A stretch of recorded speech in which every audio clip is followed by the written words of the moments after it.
Hey man, How you doing, buddy? I'm I'm great. Minus 21 outside. It's kind of chilly. It's not stopping the convoy, my friend. Yeah, you've got some exciting stuff going on down there in Ottawa. Exciting. It's just a protest where, I mean, they're making it up to be that it's going to be chaos in the streets. It's going to be no worse than any other mass. Although this was the first time I saw people hanging banners off of overpasses. Is it?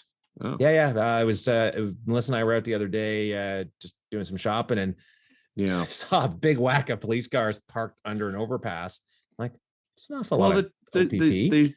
I think they want to be peaceful about what they're doing. I think it's a group of people. You can't. Exactly. Well, and it's not just the truckers. This is a group of people that are also tired of vaccinations and all this other shit. And but any protest is really like that, Phil. I mean, you look at the Black Lives Matter protest. For every one person you've got that really cares about the inequities and the whole fixing the system, you got one that's sitting there who wants to burn stuff down and just wants to. This is a great opportunity. Opportunity for me to be crazy. Yeah, and I know some people that have went down as well. I'm not one of them. I mean, I think that the truckers should be left alone. I think that my personal opinion is we need food. We need things. Like you didn't, teachers don't have to be vaccinated. They just have to do tests. Other things, like there's a lot of places where you don't have to be. You just have to do your tests. And why not? I'm more about when it comes to anytime government does stuff, it always has to wield its power. Its power needs to be wielded like a scalpel, not like a hammer. Right. And I think that's part of this. And these guys went. Yeah, and what's funny is like 85% of truckers are vaccinated. Yeah, they're already vaccinated. That's the other problem. Here you go. Who are these guys? If you're against, so one of the people are confabulating a bunch of issues. They're saying, well, clearly, if you're against vax mandates, you're an anti-vaxxer. Well, no, I'm vaccinated, so why would I be an anti-vaxxer just because I'm against a vaccine mandate? Right? It's you have those elements, and it's just it's a complex issue. It's so complex. One thing I think people need to stop doing is wearing the yellow Star of David as a fucking protest. What the hell, right? You know what? My God. If you put one of those on and you fucking walk around pretending that you're fucking being persecuted like you were in Auschwitz, yes, you need to fucking give your head a shake. Mm-hmm. Oh, I can't go to a movie theater. Oh my God, my life is over. Fuck you. Take that fucking yellow Star of David off, because you know what? You're insulting yourself and the fucking country and every Jewish rule person number on one. The planet. Don't compare yourself to the Jews and the Holocaust. That's rule number one with everything. The Jews have been persecuted. To the Nazis, but don't compare yourself to the Jews. Oh my God. It just goes to show white privilege is fucking rampant. Like they've got, I saw, what did I see on the news that they're making swastikas out of needles and all this other shit. And, but that's different, right? That's comparing your opponent to the Nazis, which from a political sense is acceptable. Sure. You can say basically you're being fascist jerks. But once you start making yourself like, hey, we're the Jews. No, you're not. That's right. Yeah. Because otherwise, do you know what those yellow patches were? Sorry? Do you remember what the yellow patches were? Were they signifying that was the Star of David? If you didn't wear that, if you did not wear that, and you'd be fucking like, and you were caught not wearing your patch, like you'd be hauled off and killed. Well, it was to identify the enemy within that, guess what, didn't look any goddamn different from the enemy. Like this wasn't like the situation in the States with the whole Civil War era, where it's like, hey, I can tell who we're oppressing. There they are. Yeah, there they are. Yeah, no, this is very different. And but stop doing that. You people stop doing. Don't. You can protest compare all your you opponents to Nazis. That's acceptable. Jeez. Either side can do that. Yeah, I watched some interviews. To the Jews. And these are like survivors of the Holocaust, and they're like, I don't understand. I think we saw the same video. It was an old rabbi. Yeah, he's like, whose parents he was a kid, and he was the only one that survived. And I'm like, oh God, I'm so embarrassed to be white right now. Now, and it's funny enough you mentioned that. Let's come back to that. Well, actually, we're deviating. That's not tonight's podcast or today's. Is it today or tonight? What are we pretending that we're not filming this Sunday morning at 9 o'clock? I did put bags on my curtains, so we can pretend it's whatever we want it to be. Whatever. Maybe it's the midnight podcast. I was born in darkness. No. Sorry, I can't hear what you're saying. Yeah, no, don't do that. Tom, take it off. Tom, you got it on backwards. Tom. He was good though. He's a great actor. I think he's awesome. Yeah. What were you saying? Yeah, daytime, sure, or night, whatever. You don't know. Whatever. You're out Doesn't there in matter. podcast land. Here in the OC land, it's whatever time you want it to be. It's the right time. It's the right time. Listen to us. Listen to the sound of our sexy voices. And on that note, what are we doing? We're going deep into the deep state. Oh, one of my favorites. All right, man. Well, let's get this show started.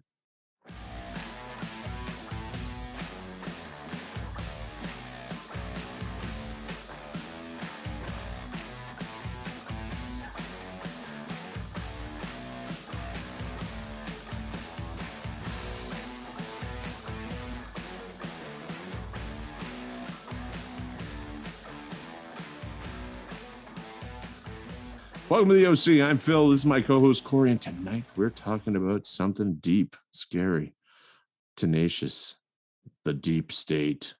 Right, Corey? Oh yeah. Not deep steak. That would be that's my porn name.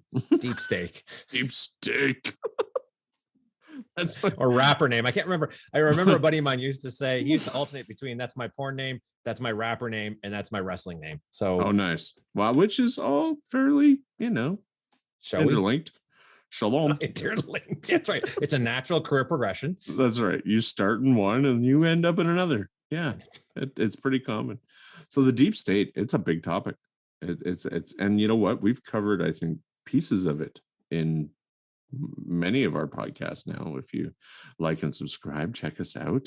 Subscribe. Some of the ones like P2, New World Order, Build Illuminati, Bohemian Grove. Like, a lot of these things. So tell me about the deep state. What is the definition of okay? So what is the definition? So this is the ground rules we need to set first, right? Because when you talk about New World Order, is New World Order a deep state? Well, depends on your definition of what deep state is.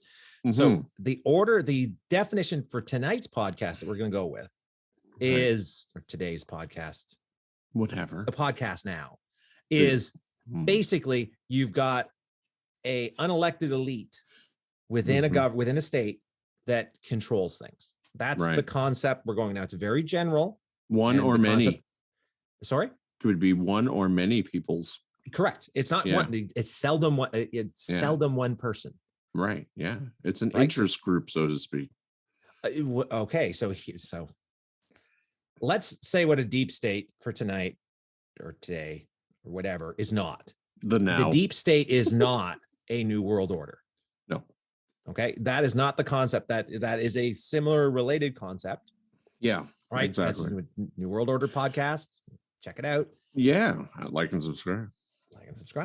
And that's something different because that's actually a bunch of states, essentially being puppeted by, the puppet master up in the cloud, whatever that's NATO, the UN Security Council, wherever. We can assume that a deep state is something that's been around for a long time. Do you know the original origin of the term deep state? No, I don't. It's actually from Turkey. It's Turkish. Oh, right. Yes, it is. Durin Delvet, which literally translates into deep state. Nice. You're Turkish. So that's the original. Fantastic. So turkeys. What? So my buddy Ken does a great gobble gobble. He was practicing his turkey call, and I was like, Jesus. Can you make money with that? I gobble. Like you can go to Cabals and pick up something to do it. Why would I learn how to do a turkey call? Like that's it's not a survival skill. I could see myself. Maybe you could, if you're out in the woods trapped with just your knife and you need to. Turkeys are notoriously stupid, but hard to hunt. From what I hear. Yes. But with the front of your car when they're walking down the road. Damn right. That's the best way to catch them. You were saying. Tangent, squirrel. So the origin of the term deep state was from there. Now, this differs from the concept of a state within a state. Right. So a state within a state is very often not necessarily hidden. Mm-hmm. And it tends to be usually some element of elected officials where you have Right. basically it's like, yeah, okay, so some people would say the current situation and our partners or our buddies to the south, Mm-hmm. you've got like the president, and then you've got the Senate, and you got these different elements. So, for example, if the House of Congress controls everything, Right. is the president really? Right. And you see that on even a municipal level. Yeah. Right. So like when it's funny because when I talk to, they don't really know how municipalities are, and a municipality is simply run the same as like say our provincial government, or in the states, a state government, like Smaller level, right? a smaller level. So you're elected officials. So you have a mayor and you have a city council. And I'm sure that's very similar throughout North America, right? That's your The basic chains stuff. usually differ. They seem to like doing the chains of office. I don't know if that's a symbolic of they're bound to or they're doing like the Flavor Flav and they need to hang a big clock or They something. just got to do that. Yeah, no, but you don't realize how little they actually have influence over a city. So you have the other construct that you see is that you have a city manager, you have, and then you have like a development manager, and you have all these things that are actually hired people that are just part of the process, right? And they actually make a lot of those decisions. And council only can massage and suggest, and the mayor has even less input because he doesn't have any veto authority other than to break a tie. Yep. That's it. It's so crazy, like when you really look into it. And how I got to and know we'll this, actually touch on that with one of the deep state models you see, because there are deep state models that fall under that. Not quite the example you're using, but very very similar. Well, I got to know this because I got to know our mayor, current mayor, actually a little bit, and talking to him, and he's like, everybody just hates my guts, but he goes, really? Like, I try, he's more of an ambassador, and you look at the United States, and you obviously when you have someone like Trump in power, that the country didn't go to shambles, which right. So you got to think there's something else running behind the scenes that keeps things going. And that was, I think, was Trump's biggest surprise, is he thought by attaining the highest office in the hand he would have ultimate power. Yeah, technically you have the ability to drop a nuke on somebody, but I don't know though if that's necessarily true. Like, I think that's why you have a joint chiefs, and you have I think ultimately the decision rests with the president to do it. So theoretically, I mean, he could skirt all the other, unless he could skirt and say, well, listen, if I make the decision at the end, I don't need to talk to you. I'm making the decision now. I do not like Canada. Yeah. And then I really hope there's two keys. And the other guy's like, no. Well, no, this is a bad idea. No. I think I want to say we talked about this previously, that during the Cold War era, there were several instances of where there were people that had and now not so much here, more over in other parts of the world, where perhaps the authority was a bit like the secretary of the USSR wasn't the one who could make the final decision on nuclear. You had actually officers in charge who could choose, oh, look, I see on the radar, looks like a bunch of bombers coming. It's a flock of geese, man. It's geese, right? Like, maybe we shouldn't go off and hold on, and nuke the geese. Lost my camera there. Don't nuke the geese. Well, they had that in here. NORAD picked up what they thought was a MiG, because the formation of geese is very triangular. So their radar was popping back that it was like a MiG fighter pilot or a fighter plane, and they fucking scrambled F-18s. And but that's F-16s. different. That's something where they did it, but it wasn't like the not chief a nuclear strike, but still, you're going up there to do we take them down? That's a lot of fucking goose dinners. Cooked goose dinners that that are half-life of 200 years or something. Yeah, for sure. Yeah, I have a hard time wrapping my head around the deep state, and I think most people, and this is why it's not a very heavily covered podcast topic, I think. Well, it touches on a bunch of challenging things, right? So what is the concept of a state? Like you just said, is a municipality a state? Well, in itself, it is. in itself, it is, right? It makes, but it's part of a bigger thing, autonomous. But here's the thing, right? Is that if you have multiple levels of state, very difficult to, like Trump. Let's use Trump. We have to use things that people are familiar with. So when Trump says, who's this guy you're talking about? Donald Trump. We both know the history books are going to be updated similar to the Nazis, where they're going to go off and like Germany is like, hey, you don't talk about anything that happened in your government between 1930 and 1945. Wait a minute, those were the dark days of. But a lot of things he tried to do, were very much business. There were some good things he tried to do, right? Mm-hmm. But he was also opposed on those things. So, but he found out that independent state, like governors, have a lot of power, right? And he didn't realize that. Like people don't realize, like they think, oh, states are like provinces. No, they're not. No, they're not. No, they're called states for a reason. They're an independent. Well, if you look at Texas, it's not even a state. It's a republic. It's true. It's a republic. Look into that. Anyone. It's off topic, but I thought that was really crazy because if you go, oh, it's a great state of Texas, they'll be like, it is. Newfoundland used to be a republic at one point. What it means is that they are like, they make their own decisions. They don't they have already make, like you look at from a state power. Well, so this is where we talk about what is a state, right? So is the United States a state, or is it a bunch of states that agree to work together? Right. It's kind of both. Yeah. So, but in Canada, we're not very, so if things are mandated on a federal level, mm-hmm. right, they tend to trickle down to the provinces. And once again, the provinces can veto certain federal mandates. Non-withstanding clause, we can actually veto. So Quebec uses this to get out of the Constitution requirement for English versus French. They can go off and say, no, we are not going to use English. Wait, where signs are all French. Why? We're going to, because we wanted that measuring to make sure that the French is bigger. We want the French bigger. We are. It's how it is.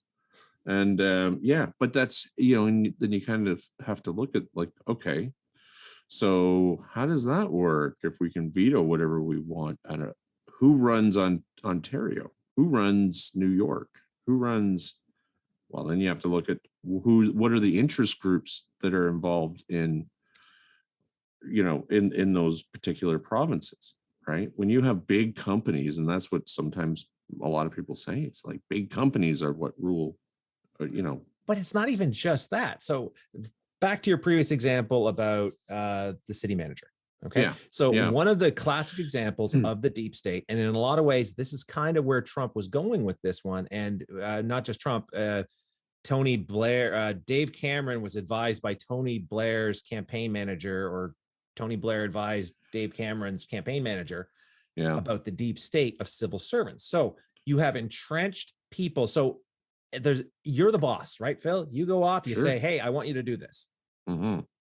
Somebody's got to do that. So if somebody looks at you and says, got it, boss, and then does the exact opposite, or doesn't, or drags their feet, or whatever. So this is the idea that you have these, the deep state. One of the concepts of the deep state is this entrenched civil service that if they disagree, so say, and this is, Trump was going on about this, for example, about all these Democrats in the government, we need to get rid of them because they're, which you should not do. As a civil servant, you're supposed to be nonpartisan. And that's something in Canada, for example, they really stress that civil servants should be nonpartisan. You should not, you should not be going off and saying, well, I don't like Trudeau, so therefore I'm not going to do my job, or I'm going to do it poorly. Right, because you're paid by everybody. You're paid by the country, and the country has spoken to put that party in power, whether you agree with them or not. Right. No, I have a job to carry out. Now, this is back to our nuclear football. You hope, hope that somebody's going to say, wait a second here, maybe we shouldn't go off and launch the nuke on the geese, right? Or Greenland, or Greenland, especially Greenland. It's all that ice. Think about it's very icy. There's not a lot that lives there. Maybe some Inuit. I don't know. It's getting more land mass. It's getting more green, actually. Yeah. The ice caps are melting over here. Good thing we sit very high above sea level. Although I do live by a river, and oh, don't 17 worry, and you'll be 2019 weren't fine. great. Yeah, it will. They'll figure out a way. They can always put a duct in, or a what do you call those? A dam. No, a dam. They'll dam it. It's going to have to be about 18 meters though, above sea level. Well, hey, if New Orleans can exist and they're like several feet below sea level, I mean, seriously, we figured out how to do this. Sort of. Not, yeah. Just when things fail. Okay, technology. I'm taking a great courses. It's like surviving disaster, and they talk about like natural disasters, right, technology failures, and then they talk about the humankind, right? So when the guy runs around and starts shooting people, and the technology ones, you're really like, usually it's a combination. Like the tech fails when a natural disaster happens or somebody starts shooting. Or that's right. Thank you. Somebody goes off their fucking rails, and yeah. Speaking off the rails, that's where we're going. So back to deep state. Yeah. So the concept of the entrenched civil service is one of those models of the deep state that you have. I guess, like, you know, Phil, like, think about your employees, right? Mm-hmm. If one of your guys decided to randomly go off and they're installing their widgets and they decide to add a widget. Yeah. Maybe it's GPS tracking. Maybe it's one of those Apple AirTags or whatever. Mm-hmm. Mm-hmm. They didn't tell you. You didn't tell them. They're doing it. They're just doing it. In some cases, I wouldn't know. Right. You wouldn't know, right? And if you did know and said, don't do that. Yeah. Okay. I mean, all you could do is basically fire them. Right. You could fire them or go, what the fuck? Mistakes do happen. So we have to, always account for that. Someone had a bad day. But decided to put a GPS in a GPS tracker in their ex-girlfriend's car. Oh, we get that all the time.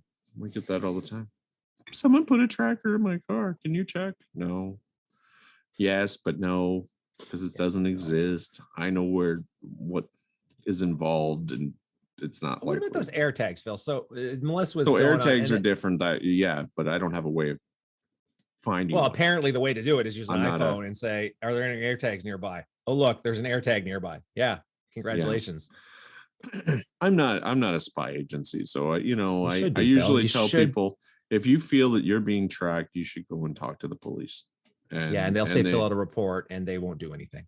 Probably not, but I have checked when I felt like someone was legitimate and found nothing, and I'm pretty good at finding things. But technology is now like where you say, like, it's if it's a tiny chip or who knows? I mean, you're going to be tracked on your cell phone. That's what I laugh when people talk about these things. You realize most likely you're going to be tracked by that thing on your cell phone. So if your ex-partner, take that cell phone, get a new one. Get a new account, get everything.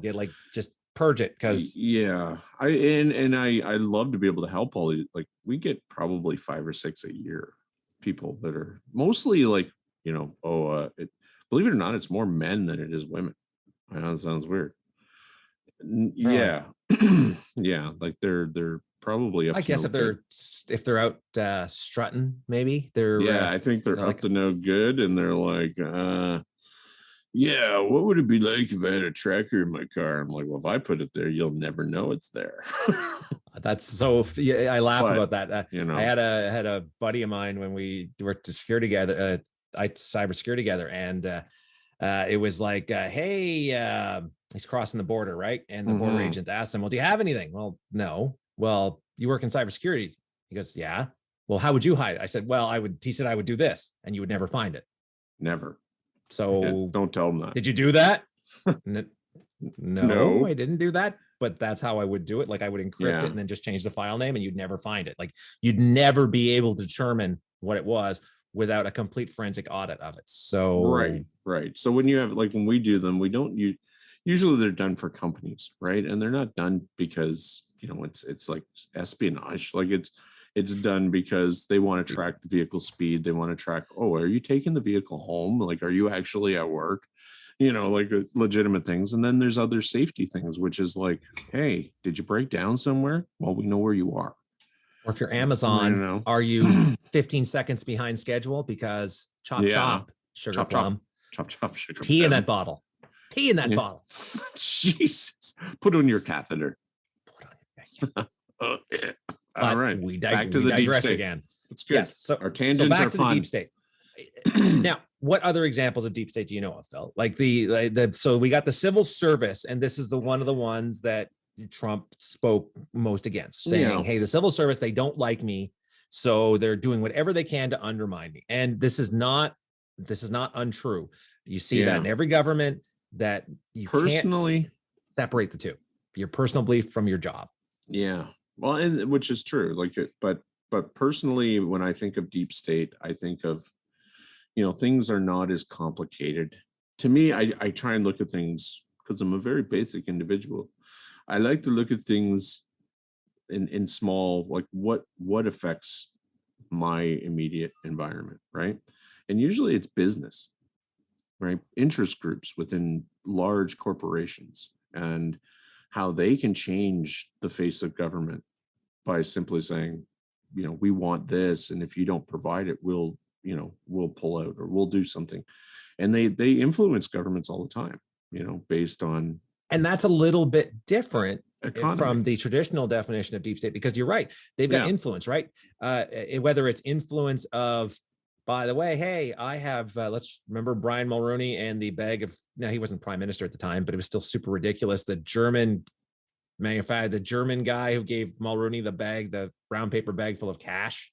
Oh yeah, no, I do. Right. So you got that outright corruption, the standard where I go to the senator and I put the case on their desk and I say, my friends Benjamin in Washington would like to have a chat with you.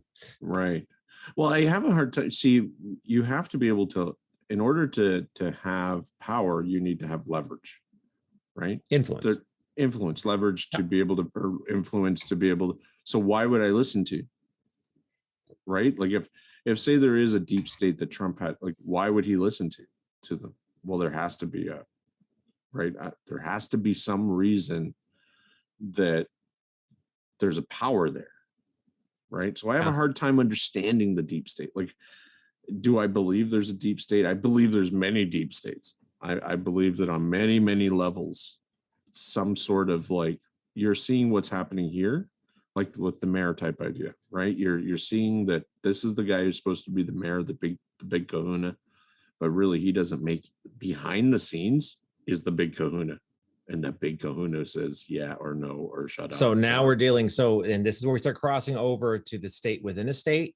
And we talk about the secret puppet mask. So funny about you say the concept of deep state. So in March 2018, a poll found that most respondents in the US, 63%, were unfamiliar with the term deep state, but a majority believe that deep state likely exists in the United States when it's described as a group of unelected government and military officials who secretly manipulate or direct national policy. And that, I think, that word secretly, for sure. If you are obviously doing it, it's not secret. So you're not deep state. If I'm obviously, so when you have a special, so this is where you have like the oil and gas industry. Well, if they're obviously lobbying, then that's not deep state. Mm-hmm. But if Bezos is pulling up in his yacht and having a meeting and saying, hey, I was just in the area and I was wondering, oh, look, I dropped all this money. Oh, look, it's a submarine full of money. The submarine full of money I gave you, right? And I need you to, now, again, it's that concept though, that when, like, there's the element of corruption. So there's some known examples. Did you read about the cartel of the Suns? No. Okay. This is where it gets completely like only in Venezuela could we see this. Okay? Venezuela, they're in big trouble right now. Yeah. Basically with the cartel of the Suns, what is it? A group of military generals known as the Cartel de la Soles, Cartel of the Suns, has been involved in transporting and distributing inbound and outbound shipments of cocaine in Venezuela. Yeah. And this is generals and government officials. For sure. Who are basically a cartel within the government. Within the government. But now, that's all, like, that's everywhere. That's not unique. And that's corruption, though. So that is something where it's like, okay, is that truly deep state, or are we dealing with elements of corruption where a bunch of like-minded individuals got together versus a deep state? But then if you look at the United States and you're using a South American country, so I'll use an example. So you have Chile, right? So Chile, I love Chile. Chile. So tasty. So the Chilean government was overthrown and basically killed by CIA, right? So that's a documented thing. They overthrew the government. They said, "Oh, this government's no good," and they overthrew them and put in a government that was more in line with American ideals, right? Ideology. So then you got to go, well, what the fuck? Like, who's the deep state in Chile? But this is the problem. Is it really a deep state? Is it a deep state? Now we have a puppet state, right? So now it's not a deep state. It's like, you're really not a state. You're doing what the US, or you're doing what the CIA tells you. So is the deep state, and that's right. So the other element when we talk about the deep state in the US is not the CIA, the clandestine. So that's something that I you must have encountered that in your reading, because I did. No, I did. Funny enough, they don't talk about the intelligence services. They more focus on the civil service. But in the U.S., totally, they're like clandestine. CIA. Well, not just CIA though. There's the NSI or NSA, NSA. Sorry, any three-letter agency. Yeah. I'm sure is some sort of deep state now. Yeah, and they have the DHS. DHS, which was that? Department of Homeland Security. Oh, right. DHS. They love their three levers, by the way. I know. They love them. They do. There's so many. I think they're all under the same. You can make them up, and most people wouldn't know if you just talk about it authoritatively. They're like, "Oh yeah, I heard about that." Oh yeah, those guys. Yeah, what does it mean? What does it mean, buddy? It's so interesting, because I did do most of my reading was actually on clandestine projects, because you kind of go, all right. So my understanding is that, if you have a president, that president should at least be aware of some of the goings on. But Trump like to skip his intelligence briefings. He needed them to dumb it down is the wrong term. No. He needed them to simplify it and focus on him. That's and I'm not just talking about Trump, any president. So there are projects that are like above the president. Theoretically, none are above, but they're certainly not going to go out and tell him about it unless he asks. It's like, unless you didn't ask about our secret black ops budget, so we didn't tell you. What do you mean you overthrew Chile? What do you mean? What do you mean you invaded Cuba? Wait, what? You tried to kill Castro how many times? What do you mean you were experimenting with LSD on random Americans? Wait, what? Is that what this item means in this 100,000 page budget I was reading? That's what that is. That's what that is. But I bet midnight you though, climax. That's what it means. That's what midnight climax. But that's where when I think deep state, I think, okay, there's a bunch of dudes that are running everything within most countries, and that we're happy to go to work and just watch the news and eat our ice cream and enjoy our television and not worry about any of this shit, because we're too busy, right? And it's also too big. That's part of the other problem. It's too big for us. Municipal levels, like you said, we want to. Oh my God! You want to string the mayor up because your garbage wasn't picked up. Because taxes have to go up. Well, it's not the mayor's fucking fault. The taxes have to go up. It's the city fucking planners, that go, oh yeah, well, by the way, we need to do this. It's like, okay, but the fall guys are who you see is falling is not usually but they're not allowed to say anything about that. Right. Well, because it destroys the concept of democracy. The concept of democracy is we are represented by the people we elected. Unfortunately, they may be able to issue orders to the people controlling the levers of power, but they're not the ones pulling the levers of power. Somebody else is. Like city managers and stuff, they're not elected. They're fucking hired. Yep. And theoretically, they can be fired so this is how the arrangement is supposed to work. Mayor gets upset with what the city manager is doing. Mayor fires him. Therefore, the mayor has fulfilled his promise. And I'm not sure a mayor has that kind of power, to be totally honest with you. Well, I really don't know. I don't know the ins and outs of it. Usually the executives aren't part of the union, so there might be an employment agreement in place. Oh, most definitely. Like, hey, so they fire you, but here's your 10 months notice. Yeah, well, he left. We had a guy who left in the city. And he was still paid 2 years later. It was on, and nobody ever fucking a bunch of people questioned it, and I don't know where it went, because information is nowadays just secondary. You just read it and you go, oh yeah, and then you move on to the next crazy thing. But so he was basically He had left his position, but he was still being paid like $350,000 a year. So something in his contract, they said, was why they had to do this. And apparently he retired. Like he was like, okay, I'm done. But they had to continue paying him, and they put it under some sort of consulting fee. Oh, interesting. So Right. they So they legally had to do it, but they had to account for it somewhere. And right. So said they put it under a consulting. Right. And Which he never consult. Like the city staff are like, he's never been there since he you're was, not consulting. You're not doing a job, but we're No. paying you because we have. Yeah. And this is where some of those agreements, and I blame the people who draft the agreements. Or agree to them. They're like, oh yeah. I don't know. I'll agree to them. I mean, if you're the city manager, you're like, wait, so let me get this straight. If I leave, you're going to pay me for 2 years for doing nothing. Yeah. Done. I'll sign that. Well, my wife worked with a fellow that he was an absolute piece of shit of a human being, but he had a contract that if he was fired, he had to receive 3 years salary. Okay. And that was part of his signing, so he got away with murder just by virtue of no one wanted to fire him because they didn't want to pay him 3 months salary or 3 years salary. Because if you fire him, not only like, am I out 3 years salary, which I don't have because normally was a government, so they would have been fucked. Your payroll to hire would be another person. Screwed. Oh yeah. And I've got to hire somebody now to do, I mean, regardless of how useless you were, you're still doing something. I'm getting more than 0% from you, maybe 5%, but I'm still getting less than 0. And if I fire you, not only have I paid you for 3 years, but now I'm getting 0. And now I've got to find somebody to do that job. And it's these little things that you read about and you hear about and you go, what the fuck? Like, I don't understand, and I don't. I mean, even with deep state, I'm just like, well, it's too big. It's so big.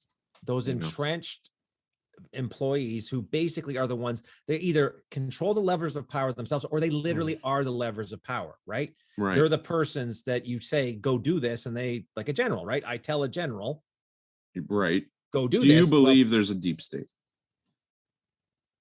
I believe there are many complex power structures. Do I believe that the concept of a deep state is accurate and that there are elements that exist? Certainly. Do I believe it's a coordinated, listen? No, I know. That's where I have a problem. Do you think it's coordinated? Do you think they all get together in their secret deep with the robes like and all Bohemian that? Grove? Well, like and subscribe. Yeah, there we go. Like and some part of. Now you've been doing you said you were doing collections, right? For episodes. I have, yeah. So that one is a collect. Yeah. So Bohemian Grove. So if you're into the tinfoil hat, we've got a collection for you. We do. We should call it that, the tinfoil hat collection. But that element. So Dwight, President. So our good buddy, President Dwight Eisenhower, before he left, in his farewell address, he warned future presidents to guard against the acquisition of unwarranted influence, whether sought or unsought, by the military-industrial complex. Well, of course. So when you look at that element, it becomes this idea that this is the way we've always done things. So you sort of let them run. So as a president, for example, you let them do their thing, but they're doing their own thing, which might be in conflict with what you want them to do. Yeah, I did. I read some stuff too about a big chunk when we think the military is making missiles. Well, no. It's out. These are companies that are making much of the munitions and state-of-the-art bang bangs that you see on the news and all that. They're Boeings, your Northrop Grumman, whatever. Yeah, what's that other one? The ones that Bush owned starts with an H. Halliburton Company, right? That was our good buddy Dick Cheney. Dick Cheney, like the Halliburton boys, right? And you go, wait a minute. Well, okay, so you make all the bang bangs, we buy all the bang bangs, and who else do you sell them to, right? Like you. But this is where we run into the concept of where deep state tends to bleed over into elements of corruption, bleeds over into elements of state within a state, and it's hard to sometimes tease out. Maybe it's meant to be that we're way. Talking about with the deep state. Maybe that's the way it's supposed to be. Because when I'm doing.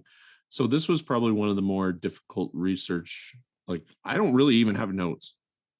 This is the first. A bunch of notes I actually pulled from previous episodes because so much of it overlaps with our New World Order. Okay, well, that was the problem. That's what that's kind of what I was getting at, is that this is the first episode I've done where I don't really have like comprehensive notes, because most of it is stuff we've already done in a lot of respects, right? Like, I mean, with like when we talk about P2, you know, having a whole Gladio, whole military organizations within a state. How much more deep state can you get? Right. So when you go with the classic, so the classic definition of a deep state is as a type of governance made of potentially secret and unauthorized networks of power operating independent of a state's political leadership in pursuit of an agenda. In popular usage, the term overly implies negative connotations. And it basically talks about potential sources for deep state organization include, and let me know if any of this sounds familiar, rogue elements among organs of the state, such as armed forces or public authorities, such as intelligence agencies, police, secret police, administrative, and government bureaucracy. Of course. So, and we see this in Canada, right? There's a lot of, like, I often go back to the G20 summit, right? Do you remember the G20 in Toronto? And all of a sudden, like, there were protesters, as there are at everything, but somehow those protesters disappeared. They were apprehended without. There were a lot of badges. So one of the things about the G20 protest that was particularly shady was, you're supposed to, as I believe as a police officer, like somebody, your badge is supposed to be like, it's supposed to be a clear badge. That's how I identify. I don't need to know your name. I need to know your badge number so I can say badge number 447 touched me in my no place. Okay? Right. Oh, yeah. Right. That's what I'm supposed to be able to say. You had a lot of cops that either did not, they had that covered, or they had fake ones, or a bunch of stuff. So you're like, And you were detained without probable cause, and you were detained for a period of 72 hours. Do you remember the kettling they were doing? Right, which is apparently a UK thing. That's where I believe that's where it originated from. Where essentially, I'm not detaining you. I'm just blocking you off in an area that you can't get out of. So I didn't arrest you. I've just made it so that you can't get out of this, and you're, so you can't cause any problem. So what do we call that? It's called fucking kidnapping. That's what we call that in layman's terms. And that's right here. Sexer. Yeah, and all of a sudden, it just goes away. Right, because we have other problems. I mean, again, but then you kind of go though. Okay, well, you know, do we live? What constitutes, you know, your ability to free speech? What constitutes your ability to protest? You know, unless it's an embarrassment to the world stage, and then, oh well, yeah, no, your civil rights don't matter. Well, so let's look at the current situation with COVID. We talked about earlier about, you know, welcome to COVID times, right? So you got vaccine mandates, and you have the concept essentially of informed consent. Really isn't informed consent anymore. And I laugh when they say, like, I go for my Melissa booked my booster, so I've got go next Friday to get my booster. Do you have to get your booster? Or no, I don't. Well, okay, I don't. Except Melissa's like, you need to get your booster done. I'm like, no, I don't. I'm double vaxxed until they say I'm okay. Well, I'm booking it for you. I'm like, whatever, fine. I have to live with you, and I don't honestly believe this will kill me, or it might give me superpowers. So I'm hoping, fingers crossed, it's the Pfizer. Oh yeah, a good one, but or the bad one, depending on how you look at it. I've had Moderna, and I feel fine. The tail is almost like stopped swelling. Well, they talk about they say Moderna has a several percentage more efficiency for, you know, avoiding negative outcomes, but the Pfizer is the one that seems to have the less of all the negatives. So it looks like you got a balance between. Anyway, my point is, I laugh at informed consent. So they've been playing Moderna commercials nonstop. They say, ask your doctor if it's right for you. Blah blah. I'm like, and if he says no. Then what? Then what? I lose my job because I like. Good luck getting a medical exemption. The idea of informed consent is not really there, but we're okay with in situations of public health emergencies. And I say we, I mean as a society. I'm not particularly a fan of anytime the government basically says thou shalt do it, regardless. Damn whatever. Yeah. So I don't know. I'm of the same mindset. If you say that, oh yeah, it's a choice, but here's the result of, because everything's a choice. Yes, right? everything's a choice. Everything's a choice. But if I'm going to lose my job and my ability to provide for my family, it's no longer a choice. I just have to shut up and get it, right? Like, And I'm not that's saying there aren't times when you can, like, if you're a frontline healthcare worker, okay, an argument could be made that, yeah, you know what, Phil, you're going to be working with the sick and immunocompromised. Maybe you should be, yeah, we have to make sure you're yeah, vaccinated, right? yeah, Whereas, sure. hey, Phil, you're sitting in, you're working from home for the last 2 years. You need to be vaccinated. Why? Well, because I don't leave the house. I've been in a bathroom for 400 days. 400 days. I've got the, I've got the, I've That's got the funny. fingernails going on. Got Beard. curly I get, yeah, no, but at the same time, I don't believe that you should, even healthcare workers. I believe that shit, like, I'm vaccinated, but I don't believe that, you should be forced to be vaccinated. You can take, there are things you can do where you take precautions, right? Sure. Where you go off and say, like, they talk about the rapid testing. They talk about all that stuff. Again, my point is, I think you can make a stronger argument for a frontline healthcare worker than you can for a back office manager who doesn't see the light of day. Right. Well, or again, let's look at the trucker example, right? Oh my God, the trucker is going to be driving right now. Apparently they have, like you said, 85% of them are vaccinated already. Vaccinated already. They've got a bunch of other they've got a bunch of other requirements already. So requirements aren't necessarily new. No, I think just people are getting tired, right? But is it the Pfizer? Is it the big pharma deep state that's doing this, Phil? So there's the other thing. You have to look at, an argument could be made that this is all just a matter of control for, once again, right, by the big companies like Pfizer, Moderna. That's right. Right. TM. Ask your doctor if it's right for you. Ask your doctor if it will give you polyps in your anus. But this is where, and this is the idea of, and then we're deviating a bit, but where we talk about the vaccination as a service, right? So instead of, we got third round of boosters, they're talking about fourth round of boosters, they're talking about fifth round, like they are talking about, and they want this. If I were a big pharma company, I would be, why wouldn't you? It's money in the bank, baby. Everything's moving to as a service. Everything is moving. Yeah. And right now, like, we're seeing they're not even doing, tests, right? If you're outside of healthcare. Well, because they realized that they can't, the model of COVID-0 was unrealistic, and trying to test everybody all the time when Ami came out and everything just spiked through the roof. Right. Well, and it makes us look bad too, because, our numbers are really high. We won't get. We'll cover that. We'll cover that on another podcast. But we should probably pull back to the deep state. Let's go back to the deep state. Take me to what you like. Realistically, I've got questions because I found this one a little bit challenging. So, could we look at the deep state as a modern world issue or as an individual state issue? Like, how do you look at it when you go deep state? Because for me, it tends to be more of a global thing. I feel like there's more of a global influence. Okay, so this is back to our New World Order episode, right?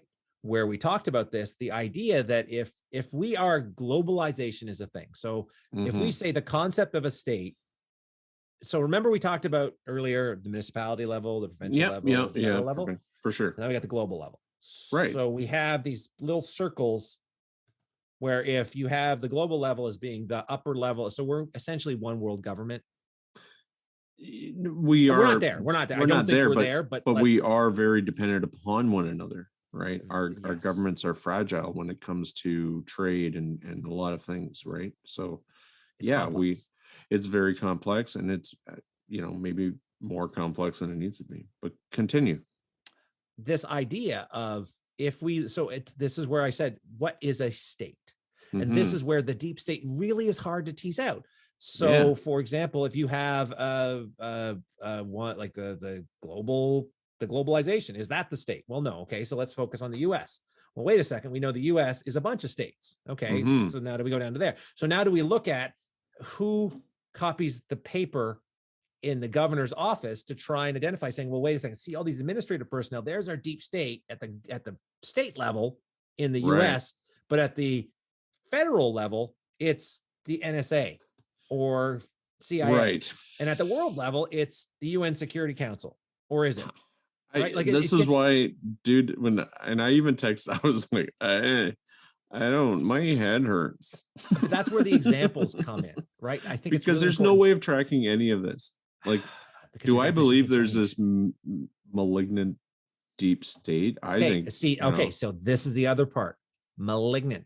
You are assigning a value. A deep state really is not necessarily good or evil. I guess you're a right. Negative combination, right? So if you have you ever watched Dr. Strangelove? No. It's not even the original. An old Stanley Kubrick movie with Peter Sellers, Dr. Strangelove, or How I Learned to Stop Worrying and Love the Bomb. Had Slim Pickens in it. No. Had a bunch of actors from that. Really, now I'm going to have to. You should. I can. I've heard of it. I've heard of Dr. Strangelove, but I've never watched it. But it's that idea that in this case, the storyline basically is a general has, okay, and I love this. Before you even watch the movie, the first thing they say is the events depicted in this movie are not possible. There are numerous safeguards in place to keep a general from going on, a base commander from basically launching nukes, right? Dropping, and this is, and not even launching nukes, it was dropping nuclear bombs. Right. It's basically a base commander goes rogue. He decides, you know what, we're going to go off. I'm going to send my fleet. I'm going to, the bomber, because he had bombers flying around all the time. I'm going to give them the order to go bomb their targets. And I'm going to shut everything down so nobody can tell me or communicate with them. So I'm essentially that. And it goes in this, and it's basically, it's like, I will do this. And we're going to, he's in his mind, the reason why he was doing it was because, well, we have to commit the weak-willed bureaucrats and politicians to commit to action so that we can win the war and deal with Russia once and for all. Or the USSR, right? Back in that time. Cold War era, right? Yeah. We got to deal with them. We got to deal with them by killing them all. Makes sense. Right. But this was now in his case, he was essentially a lone there wasn't, everybody else was essentially following orders. So it wasn't like you had this selection of deep state, but it was that idea that somebody who theoretically answered to somebody else could go off and do the opposite thing of what the higher powers wanted. Right. Without fail safes in place. Without fail safes in place. Right. And that's the concept of the deep state in a lot of ways is you have somebody who is an elected official or who is in charge. Right. Whether they're elected, whether they're appointed for life, whatever. Mm-hmm. Now, usually it's elected. Usually deep state has a model of unelected versus elected. So we're going to work with the democracy model of that. You've got this group of people or persons or organization or whatever that basically ignores what their boss are telling them and does whatever they want, which FYI could be good. It could be the people in charge could be wrong. Right. Right. Well, even what was it that Trump had done that the individual states were like, no, we're not doing that. I think that list is really long, Phil. No, I know, but it was to shut down certain things to reopen. They wanted business to just all reopen. And it was at the beginning of the pandemic, and the states were like, no. Because it was against all of like Fauci. Everybody was like, no, this is a bad idea. I mean, could it have turned out any worse? I don't know. Probably not. But they said no. They're like, fuck you. No. But they said no publicly. So one of the key indicators of a deep state is, like you said, Trump told everybody about the deep state. Well, if the deep state is known, it's not a deep state anymore. Now it's maybe a state within a state because it's a recognized. So in the case of the US with the state versus the federal, you've got states within a state. You've got the US federal, and you got these states who can do stuff. But you also have that element of, if I know you're there. So if you use, for example, legitimate means of going off and fighting the power, right? So look at the current hubbub over the abortion laws in the states. Right. And you see all the Supreme Court challenges. This isn't necessarily a state, somebody hidden saying, I'm going to ignore enforcing stuff. Right. I'm going to turn a blind eye. No, you actually have people saying, well, no, we're going to fight this. We're going to there's stuff. Lobby and fight. Yeah. One thing I don't like about the states is that their judges are elected, where in Canada they're appointed for life. I know that, and there's also problems with that. Same thing with our there senators, is. right? There's problems with that model, but you're absolutely right. At least if they're appointed. Do I want to be a judge in the next term, or do I want to, so you do have to worry, like even though you're not supposed to, like you said, like you're supposed to be, bipartisan. You're not supposed to have any kind of, like decision on either side. But you still do. You're a human being. You can't not, just because your job says you're not supposed to, it doesn't take away the fact that you're a fucking human and you have emotion and feeling and life experience that may affect how you view the world, right? So it's like my dad always said, opinions are like arseholes. Everyone's got one. Everyone's got one, and they're not always clean. Sometimes they stink. Yes. Sometimes they are stinky. But yeah, I like this concept. I think that there's it's so deep. There's just so much to deep. It's so I was deep. gonna say, I laugh when you said that. I'm like, it's so deep, man. This is almost like a deep state thing or something. I don't, yeah. But I had a hard time wrapping my head around because, I don't fully understand. Like, you explained it better than like 95% of what I saw online, because you're like, it's not really good or bad, and that makes total sense to me. But it's traditionally seen as at least secretive. First off, like it's usually not. There are very few. I've never heard anything called a deep state that everybody knew about. No, but then you have to go, well, like when you look at things like we've talked about, like MK Ultra. Yep. Well, who the fuck knew about that? Right? Like until like many years. Like, right? You kind of go, there was a lot of stuff burned before. It's like, oh, where's right? We got to provide or something. So, and then you knew that it was CIA, right? And other like there has to be other interest groups. There has to be other branches of the military that. Well, look at Area 51. That was a super secretive place until like, it all kind of broke out that it was a top secret base, in the 50s or 60s or whatever the fuck it was. I don't know. It's just so many layers. Like an onion. And sometimes you peel them back and you get like an tasty goodness. It's like an onion. Yeah. Now, did you read anything in your travels about, and I would love to do a podcast in the future about this, synarchy?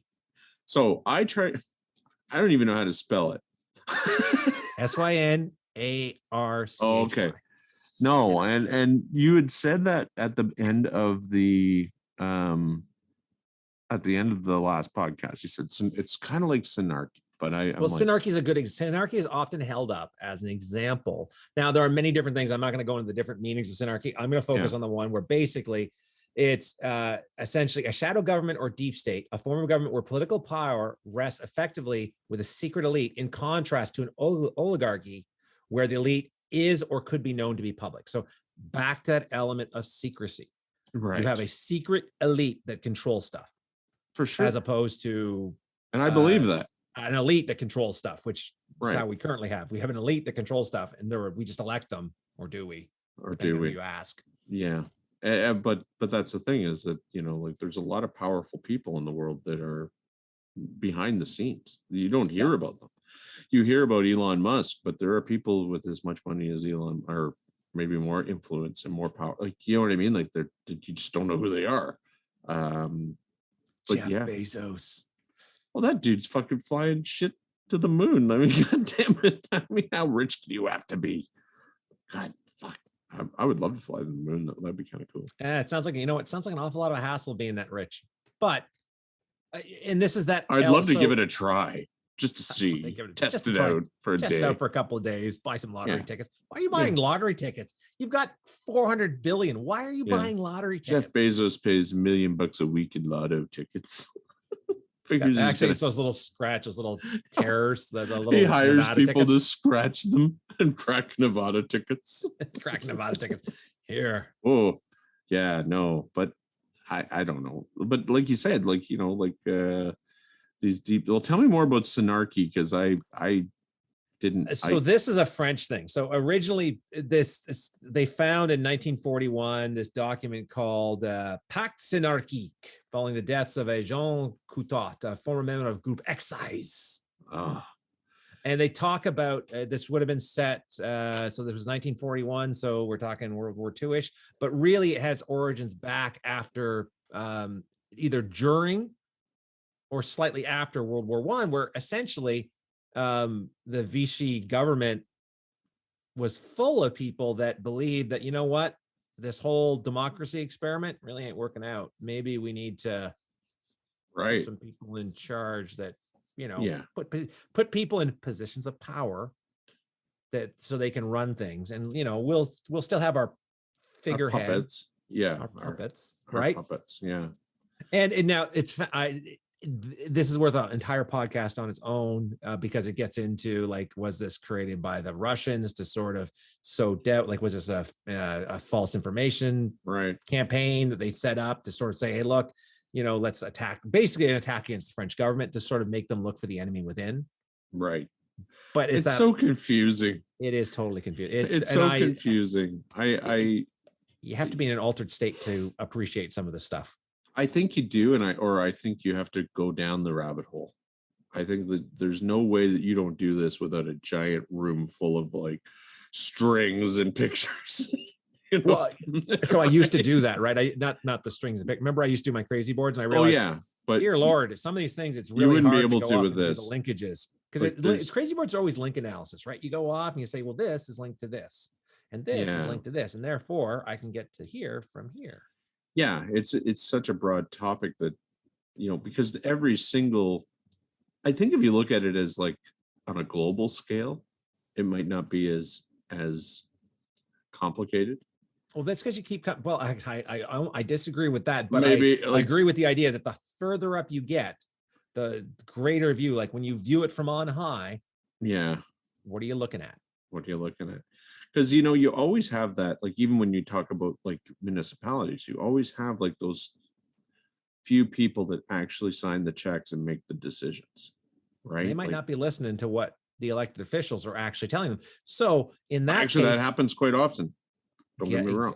Now, assuming they don't listen. So there's a couple, one of the important elements is you're ignoring the elected officials versus you're doing, like, I don't expect somebody like a city manager to go run to Mayor Jim in Ottawa to say, okay, well, I need to order some staplers.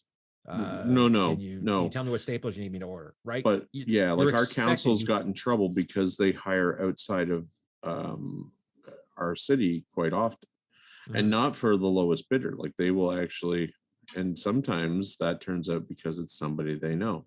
Sure. Right.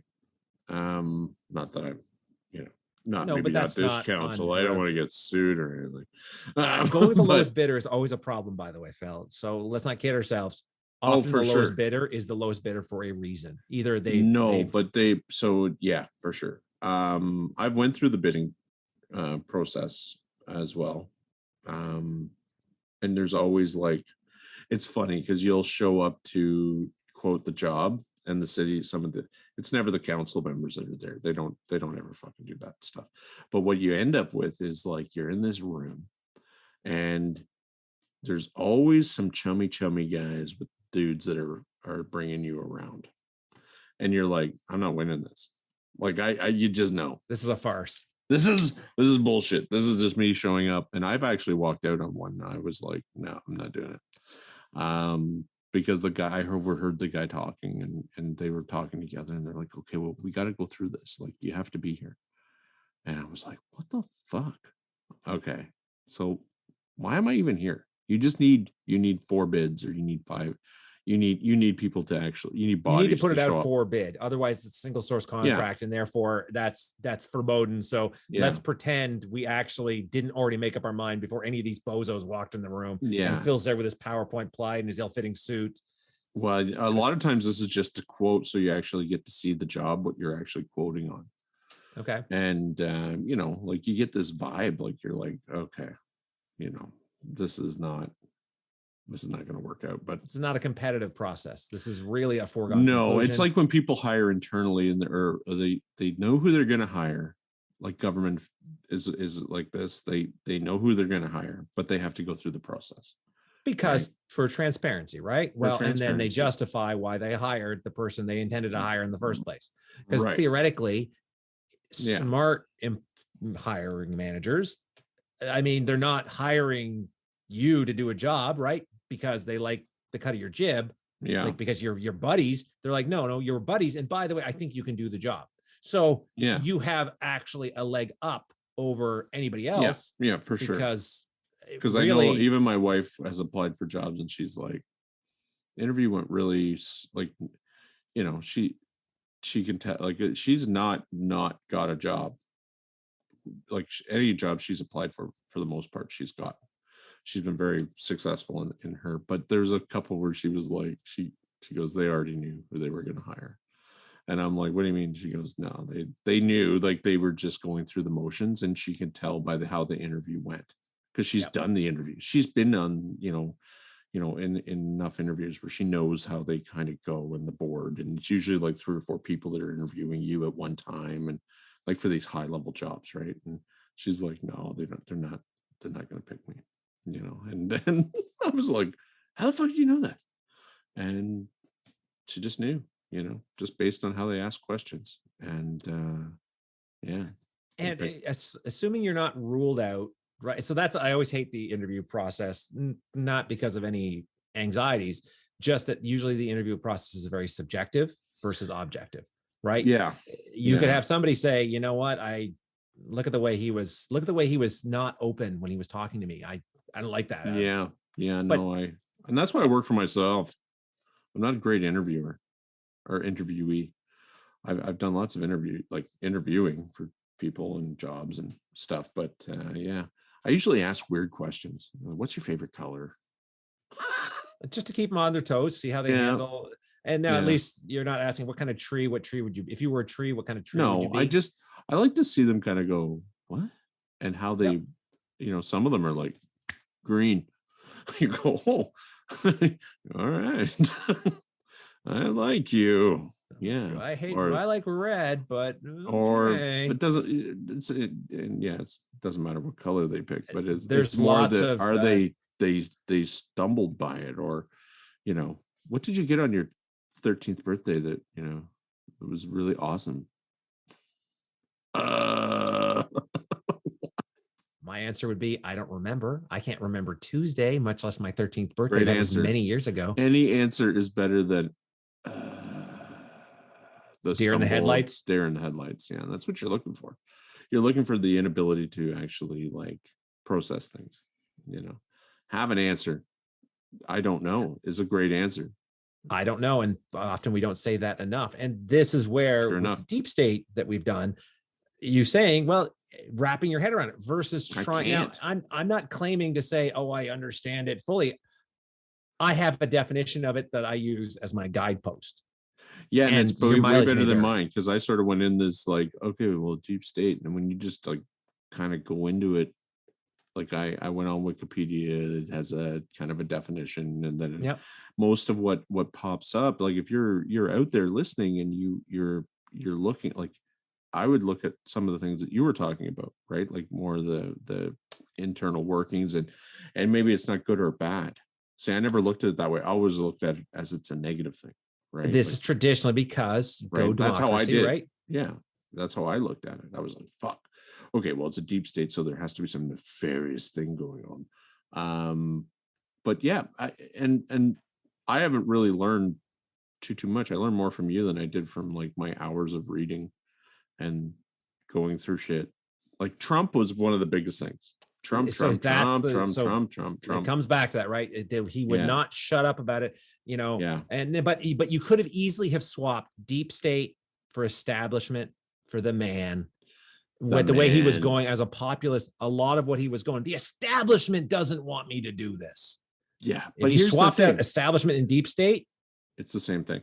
It's the same. It's with his speech. The content of what he's saying was the same thing. Though he's. I'm an outsider. Well, yeah, that's an outsider to what? The deep state, or you're an outsider to the establishment? Yeah, you're a rich white dude. I mean, you're a rich white dude. You're not a rich white dude. Who came from money. You're outside what now? What do you, you're not Joe Blow off the street. But what I do see though is that, he made an absolute ass of himself in a lot of respects, but the cog still kept turning. If you look back, what actually went wrong? People got paid. Nukes didn't get launched. But it's like that often. No wars got started. Yep. He actually, the economy did okay. It actually, during his, and this is where I always love when people say, like, these things take time. So when something spikes unless you've been in there 2 terms, your policies probably didn't have a hell of a, although they might have. Other than America First is still being done. Biden didn't get rid of it. So this was funny enough. Right. One of my biggest complaints about Harper, aside from the police state thing, was the idea that he kept his promise and reduced the GST. Yeah.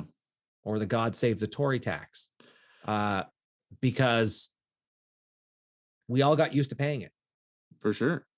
So if we're all got used to paying stuff, why would you change it? And so the whole Biden, America First, why would Biden step on that landmine? He's like, it's kind of already set up. Oh, it's already done. Well, he could veto it. He could have changed it. And he could go off to the USAMA or whatever. He's not going to touch it. Because it was it's actually good for their country. It is a good thing for their country. It's not great for us. It's terrible for us. It's good for their country to a point. The problem is once you start putting up border boundaries, you're starting to screw with things that, like, okay, wait a second. So if you're a company with a supply chain that extends halfway around the world, and all of a sudden I'm slapping, you have to make everything in America. It's like, I kind of built my whole business model on 5-cent widgets from China. I can't make $5 widgets in the US and succeed and make money. Yeah. But maybe that's a good thing. That's not a bad thing. I agree. Because you're encouraging child labor and all sorts of things. There's this trickle down effect. Listen, they've got little fingers. Tiny fingers. They're learning a trade early. They can do board work like nobody's business. Right. They don't even need tweezers. They got those fresh eyes, so they can see details. Oh yeah, my eyes they fit in the mines very easy. You need smaller holes. Yeah. Do you wear glasses? I have worn glasses. Yes. No, I have to go get my eyes checked. I had both my eyes lasered at one point, but now that I'm getting older, I have glasses that I'll throw on. I need them. I found Am I blurry? No, but I think I've had really good vision all the way up till like about a year ago. Near or far? So it was far. That was kind of, which is still the eye doctor, when I last had my eyes checked, was like, you probably don't need glasses. They're like, your vision is still way better but you're seeing a deterioration because you're used to having really good eyesight. I've had really good eyesight my whole life. And just recently, like I'm like looking at the computer, and like if I look at it too long, my eyes just start, I can't see, shit gets blurry. And so that may be less of an eyeglass thing and more of a dry eye thing. So what I recommend you get is a brooder mask. It's a little, think like the the thing, think like a magic bag. I haven't heard that term since college.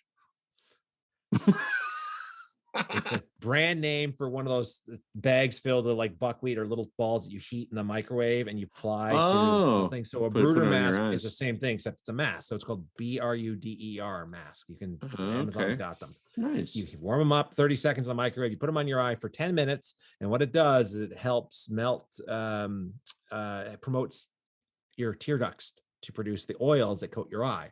So the whole fry eye you're getting from staring at a screen, for example, which I've been doing a lot since I'm doing online courses and stuff too. You can also see about getting blue blocking glasses. So computer glasses. So I do have. They cut the blue blocking, but they're. I find they have a glare. They have a glare. So I do have glasses for TV. Like if I'm watching TV or something, I'm supposed to watch. But yeah, it's noticeable. Getting old sucks. It does. Yes, it sucks. Like you start to fall apart. Anyway, off on that topic. Tangent. So to summarize, the deep state is very often considered a secretive power unit within a state. Okay. Right. They often are not necessarily the puppet masters, but they are usually acting against or have power over the people the elected officials that make the decisions. They can be good or they can be bad. They are traditionally seen as being negative because our politicians are flawless and never make mistakes. Of course they don't. That's a What are we good. talking about next week, Phil? Oh, nothing this deep as the deep state. You're gonna love this. Oh no, I it's not a want to serial killer. do. It's not a serial. Tell me it's not a serial killer. No, Okay, no, good. I Thank you, don't do because that I've to still you. got Jeff I and only dropping do. acid I in only people's do heads. those.